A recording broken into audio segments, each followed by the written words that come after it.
Buenas noches, toda la verdad está en el aire a partir de este momento por Luna TV, Canal 53. Yo soy Tony Rodríguez, orgullosamente formando parte de esta gran familia. Quiero decir que este es un año electoral y las cosas están transcurriendo algo mejor que lo que aves de mal agüero por ahí pudieran desear y pronosticar. La República Dominicana proyecta números interesantes en cuanto a crecimiento económico en lo que tiene que ver con el ámbito de la región de América Latina. Está peleando con Panamá entre la primera o segunda economía con mejor desempeño en la región. Y pena que países grandes y con economías fuertes como Brasil, Argentina, Venezuela, no pueden decir lo mismo. Tienen todavía deficiencias, lastres acumulados de la pandemia. Hay que victoriar que la República Dominicana desafió la pandemia y los miedos para meterse a atraer turistas en una época en que no muchos apostaban a este tipo de economía. Hay que indicar también que la economía nuestra ha sido favorecida por las remesas. Muchas remesas de Estados Unidos, de Europa, llegó durante la pandemia y el flujo se ha mantenido a pesar de que ya estamos equidistantes del fenómeno de salud que nos afectó. El hecho es que podemos decir que independientemente de las presiones que genera una economía, un año electoral, el desempeño que se está logrando hasta esta etapa es bueno, es positivo, es favorable. Y eso es importante, pero bueno, hay que hablar de componentes de la cultura que inciden también en el ambiente. Yo diría que la cultura productiva del campo dominicano, que a pesar de que el campesino se ha ido arrimando a la ciudad, todavía existen agricultores, todavía existen productores agropecuarios que están decididos a mantener el campo vivo. Yo vengo de una familia de granjeros. Mi abuelo era productor de pollos, de huevos, de plátano, que lo he estado comprando a precios baratos en estos días, a pesar de que tengo a alguien cercano a mí que me dice, no, porque los plátanos están a 36. ¡Mentira!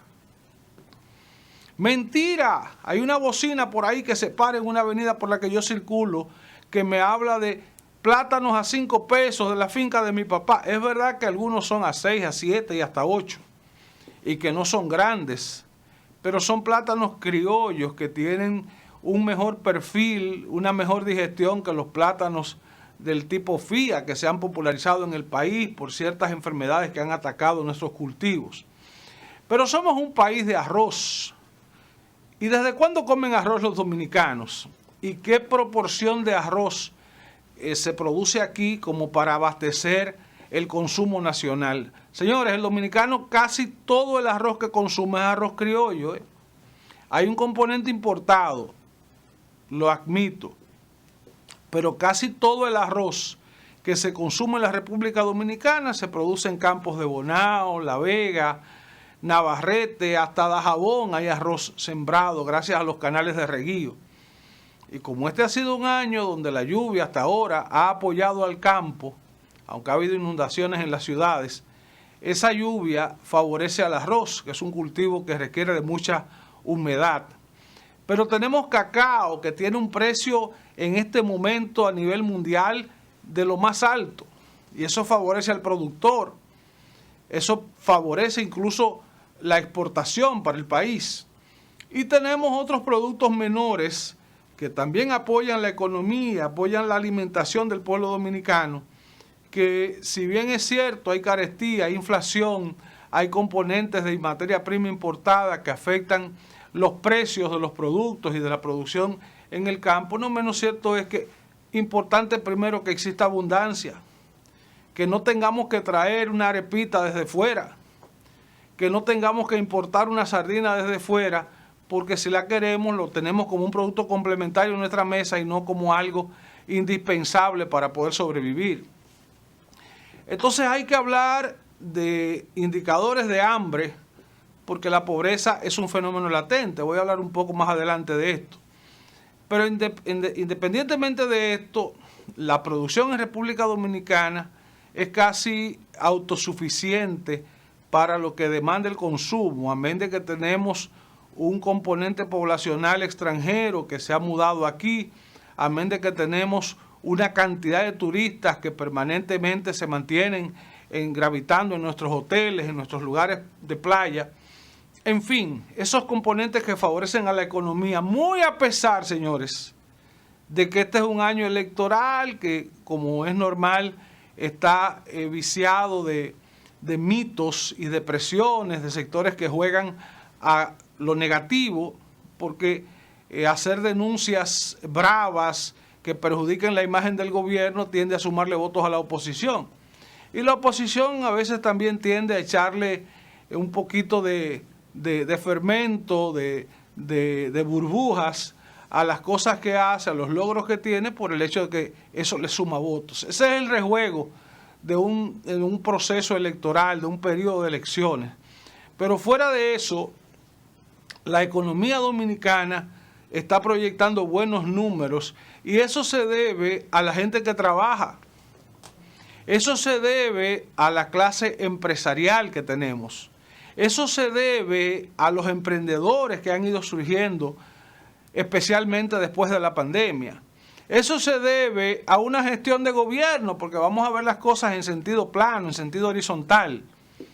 Es una sinergia, es un conjunto de intereses, de acciones propositivas que tienden a permitir que las cosas salgan bien.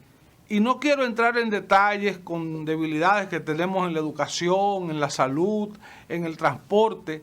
No quiero entrar en detalles con asuntos de diferencias de per cápita y el costo de la canasta familiar, porque ahí entonces tendría que ser un poco más economista, un poco más sociólogo, y el interés de este análisis, de este comentario, es simplemente poner sobre la mesa los números, cómo andan en este año electoral en la República Dominicana. Hay un concepto que en economía y en historia se conoce como revolución industrial.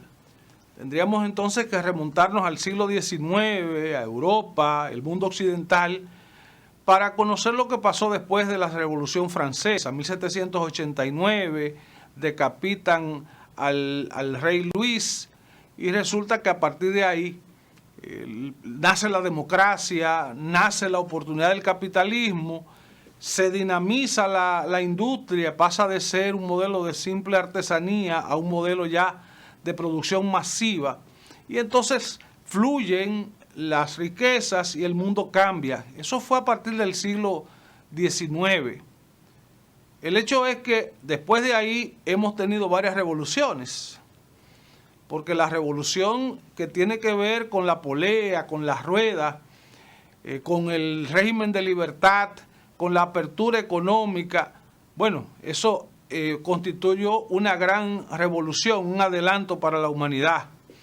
Después entonces adelantamos hacia la electricidad, adelantamos hacia la carrera espacial, adelantamos hacia la era digital y volvemos a la carrera espacial y nos ponemos en la onda de la quinta revolución industrial. Pero hay indicios aquí de que todavía estamos en la tercera, estamos un poco mecanizados, estamos un poco análogos, y eso retrasa la economía y la evolución que nos puede permitir a pasar a ser parte del mundo desarrollado. La República Dominicana anda resbalando entre esa tercera y esa cuarta revolución industrial, que está pendiente de la tecnología 5G, la conectividad, la velocidad de la internet, por un lado. Está también retrasada en cuanto a la formación del ser humano. O sea, ¿qué están produciendo aquí las universidades? Profesionales, pero profesionales a la altura de los tiempos, es una pregunta. O las escuelas técnicas, ¿cómo están funcionando? Siempre salen buenas noticias de la formación que se imparte en Infotec, que es una formación gratuita y con niveles de calidad. Pero estamos aplicando las técnicas y obedeciendo a los requerimientos del gran sector empresarial que nos quiere adelantar hacia la producción de riquezas más, donde se pague más por una mano de obra tecnificada, donde se pague mejor y se trate mejor a los empleados, donde los dueños, los inversionistas puedan obtener también grandes riquezas. Hablamos de la cuarta revolución industrial en función de todo lo que se adelanta con la carrera digital, con la inteligencia artificial, con la robótica, con la nanotecnología y todo lo demás. Hablamos de quinta revolución industrial y ahí tenemos que centrarnos en figuras como Elon Musk, que nos habla de la carrera espacial, de la ambición del ser humano, de conocer cómo es la vida en Marte, si es que hay vida, cómo será posible fundar una colonia allí si no está comprobado que exista agua, o fundar una colonia allí si no tenemos producción alimentaria, y que todo eso hay que fabricar una especie de arca espacial para que una especie de astronauta Noé de nuevo cuño haga la conquista del espacio. Esa es la quinta revolución industrial y hay gente que no llega a ver hasta ahí, porque dice, bueno, eso no es ahora. Quizás no es ahora, quizás usted y yo no lo vamos a ver, pero el ser humano se ha propuesto grandes metas y más que la ha logrado. El ser humano se propuso alguna vez volar como las aves, y yo me he subido a tantos aviones que yo sé lo que es volar. El ser humano se propuso también navegar por el agua, aprendió a nadar, construyó balsas y construyó arcas y yolas y yates y ahí andamos por el agua.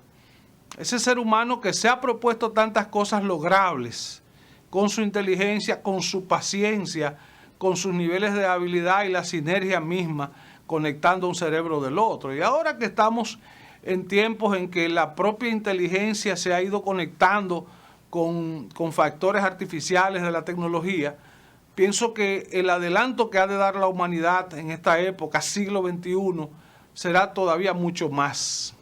Sin embargo, la sociedad global está dividida en generaciones. Si usted es de los baby boomerang que está pensando en los años 40, en los años 50, bueno, pues no le caben en la cabeza alguna de estas cosas, de estas ideas. Si usted es un poquito más reciente y es de la generación X o de la generación millennial, todavía tiene ciertos miedos a la tecnología, miedo a la innovación y al cambio de propuestas que hay en las formas de vida. Sin embargo, esos miedos ya en la generación alfa, que es la más reciente, no existen. Es un niño que nace tecleando un teléfono, una tablet, un computador. Es un niño que ya no conoce lo análogo, no se imagina cómo era la vida sin el fuego, o sin la electricidad, o sin la internet. Es un niño que le ha faltado caminar a pie porque tiene transporte para todas partes. Señores, los tiempos cambian, Los tiempos cambian.